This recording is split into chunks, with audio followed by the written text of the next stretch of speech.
Се работи за проект Библиобум, кој што е спонзориран од Американската амбасада. Ние бевме вклучени една меѓу 7 библиотеки.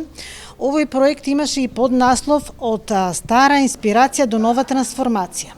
Ние бевме охрабрени да воведиме нова услуга во библиотеката, а тоа се друштвените игри или борд игри. Целта ни беше со оваа услуга да ги одделиме младите малку од интернетот и од телефоните, да им укажеме дека не се интересни игрите само на телефон, туку да ги играат и друштвените игри. Ние пораснавме со друштвени игри и овие игри може да ги играт заедно и лица на возраст од 7 години па до 70 години.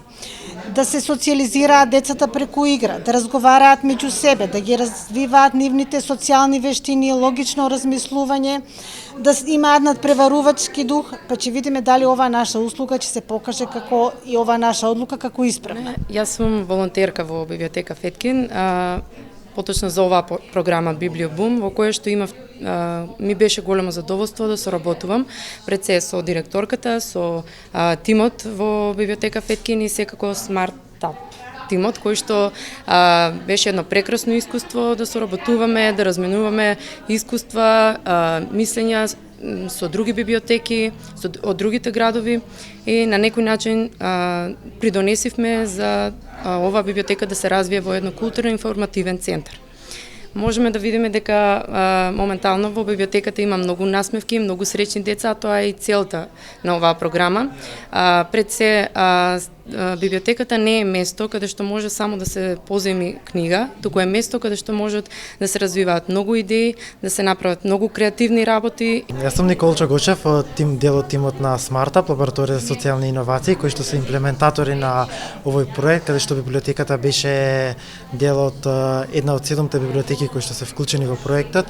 А што е целта на проектот? Веќе споменија трансформирање на библиотеката во нов културен центар, каде што кој што вели мене најгласна ќе биде самата идеја.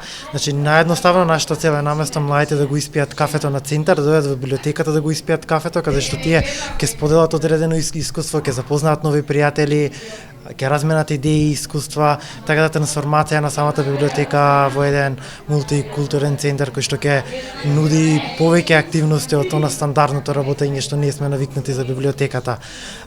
Тоа што е добро што библиотеките поминаа низ 6-месечна програма, која што беше доста интензивна и напорна за работење, каде што помина еден процес на воведување на нова услуга во библиотеката, каде што фокус го става самиот корисник, каде што направиа детално теренско истражување, креирање на прототип услугата, тестирање на услугата и ете денес сме овде каде што започнуваме со реализација на таа услуга. Веќе го составивме клубот кој што е со различен возраст, од различни училишта, имаме и возрастни деца.